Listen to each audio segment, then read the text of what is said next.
Hello সবাইকে, আসসালামু আলাইকুম। আশা করি সকলে ভালো আছেন। তো একে, একে শেষ হয়ে গেল আমাদের আইপিএল। তো আইপিএল সিজনটা এবার অনেক সুন্দরভাবে উপভোগ করছেন। শুরুতেই বলতে চাই যে আসলে স্পোর্টস চ্যানেলটা আমার খুলে অনেক লাভ হয়েছে বিরাট কোহলির জন্য। আসলে বিরাট কোহলির জার্সি নাম্বারে 18 সেরকম 18তম আসরটাও সে জয় করে নিল। আরসিবি অনেকবারই আইপিএলে ফাইনালে উঠছে, একে একে 4 বার। সে স্বপ্নটা এবার পূরণ হয়েছে। যাই হোক, সবকিছু মিলাই আইপিএল আসরটা এবার ধামাকা হয়েছে। অনেকের মন খারাপ, অনেকের মন ভালো। পাঞ্জাবকে অনেকে সাপোর্ট করতেছিলেন, অনেকেই আরসিবিকে সাপোর্ট করতেছিলেন। যাই হোক, সবকিছু মিলে বিরাট কোহলির মনে খুশির জোয়ার এসেছে 18 বছর পর। তো এবার চ্যাম্পিয়ন হওয়াতে আইপিএলে আরসিবিকে অভিনন্দন, সেই সাথে পাঞ্জাবকেও অনেক দুর্দান্ত খেলা উপহার দেওয়ার জন্য ধন্যবাদ। শুরুটা পাঞ্জাব আর আরসিবির এমন ছিল না, একটু ভিন্নভাবেই ছিল, কিন্তু আরসিবি এই ফাইনাল ম্যাচে ব্যাট করতে নামে 190 রান করে 9 উইকেটে, আর পাঞ্জাব 6 রানে হারলো আরসিবির কাছে। দুঃখজনক, খুব কাছে যায়, ট্রফিটা ধরতে পারলো না। যারা চ্যাম্পিয়ন হয়েছে আইপিএল তারা 20 কোটি রুপি অবশ্য প্রাইজ মানি ছিল, আর যারা রানার্স আপ হয়েছে তাদের জন্য 1250 কোটি রুপি, অনেক বড় একটা অ্যামাউন্ট। এবং কি তৃতীয় নাম্বার স্থানে ছিল মুম্বাই মুম্বাই ইন্ডিয়ান্স।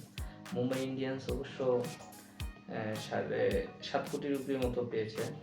তো আপনারা খেলা বুঝেন, খেলা জানেন, খেলা সম্পর্কে অনেক জ্ঞান সবারই স্কিল অনেক ভালো আছে, অনেক সুন্দরভাবে খেলা উপভোগ করতে পারেন, দেখতে পারেন। আসলে খেলায় অনেক মজা আছে যদি খেলা বুঝতে পারি, আর খেলা না বুঝতে পারলে সেই মজাটা হারিয়ে যায় ধীরে ধীরে। আর আমি যতদূর পারি আপনাদের সাপোর্ট করবো এবং পাশে থাকবো। কিন্তু এবারে আইপিএল আসরটা আমার অনেক মজার লেগেছে এবং উপভোগও করেছি। অনেক ম্যাচ আপডেট দিতে পারিনি, প্রথমত ম্যাচগুলো আমি দিতাম, কিন্তু শেষ ম্যাচটাও আমি আমার টেলিগ্রাম চ্যানেলে যুক্ত হয়ে আপনারা দেখে নেবেন। আমি শেষ ম্যাচটা বলছি যে কে জিতবে বা কে জিততে পারে। তো এভাবেই আমি কিন্তু এবার কিন্তু ভিডিও পোস্ট করি নাই ফাইনাল ম্যাচের পরে আমি ভিডিওটা শ্যুট করলাম, কারণ ম্যাচটাতেই আমার একটু কৌতূহল বেশি ছিল, কারণ দুই দলেই কিন্তু প্রথম মুখোমুখি হয়ে গেছে যে কে জিতবে আইপিএল এর ফাইনাল ট্রফি। আসলে কেউ সেই ফাইনালের স্বাদ গ্রহণ করেনি কখনোই। যাই হোক, এরকমভাবেই যে আইপিএলটা শেষ হবে সেটা কেউ ভাবতে পারেনি। আসলে ধারণাই ছিল যে গুজরাট টাইটান্স বা মুম্বাই ইন্ডিয়ান্স এগুলোই ট্রফিটা হাতছানি দিবে, কিন্তু পরিশেষে দেখা গেল আরসিবি নিয়ে গেল।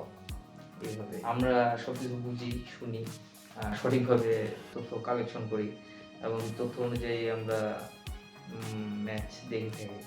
তো আমাদের দেশের নিয়মটা হচ্ছে যে আমরা নিজে থেকেই কনফিডেন্সে ভরপুর, এই জন্য অ্যাক্সিডেন্ট হয়ে থাকে। তো 190 রান হয়েছিল এবং কি 184 রান করলো পাঞ্জাব, 6 রানে ম্যাচটা হারলো। দুঃখজনক প্রীতি চিন্তার জন্য। আসলে এবার হয়নি দেখি হয়েছে, ওরা ট্রাই করতে থাকবে, 18 বছর ধরে ট্রাই করতেছে, এবারও ট্রাই করে অনেকটা এগিয়ে যাবে। তো সর্বোপরি এটা বলতে চাই যে আসলে আমি ভিডিও পোস্টে নিয়মিত করতে পারি না, আর এর মধ্যে আমার চ্যানেলের 1000 সাবস্ক্রাইবার পূরণ হয়েছে, আর সাথে যে আমার ওয়াচ টাইমটা এখনো কমপ্লিট হয়নি, সেটা কমপ্লিট হোক আশা রাখি। ফাইনাল যেহেতু পেয়ে নিয়েছে বিরাট কোহলি দল 18তম আসরে, তো আমি বলবো যে আমার জন্য শুভ আর কি ব্যাপারটা, যে আমি ভিডিও বানানো শুরু করলাম আর বিরাট কোহলিরও লাক খোলা শুরু করলো। যাই হোক, এদিকে আমাদের বাংলাদেশ টিম অনেক ভালো করছে, ফুটবল টিম। বাংলাদেশ তো ক্রিকেট টিম ভালো করতে পারে না, বাংলাদেশের ক্রিকেট টিমের লাস্ট 3টা ম্যাচ দেখলাম, এখন পাকিস্তানের কাছেও কি অবস্থা সেটা তো জানেনি। তারপরেও আমাদের বাংলাদেশ ফুটবল টিম অনেক ভালো করছে, ভুটানকে 2-0 হারাইছে, এই জন্য অভিনন্দন আমাদের বাংলাদেশ ফুটবল টিমকে। তো আইপিএল তো অনেক সুন্দরভাবে উপভোগ করলেন, আমার ভিডিওগুলো উপভোগ করবেন, আমার টেলিগ্রাম চ্যানেলে যুক্ত হয়ে যাবেন এবং চ্যানেলটি সাবস্ক্রাইব করে নেবেন, আর আমার পাশে থাকবেন সবসময়। আমি আপনাদের ভালোবাসা দেবো, আপনাদের কাছে ভালোবাসা নেব। আর ইন্টারন্যাশনাল ম্যাচ এবং কি লোকাল ম্যাচ বলতে লিগের ম্যাচ যতগুলো পারবো আপনাদের মাঝে উপস্থাপনা করব, এবং কি ইন্টারন্যাশনাল ম্যাচ মাস্ট বি আমি আপডেট দিতে থাকবো।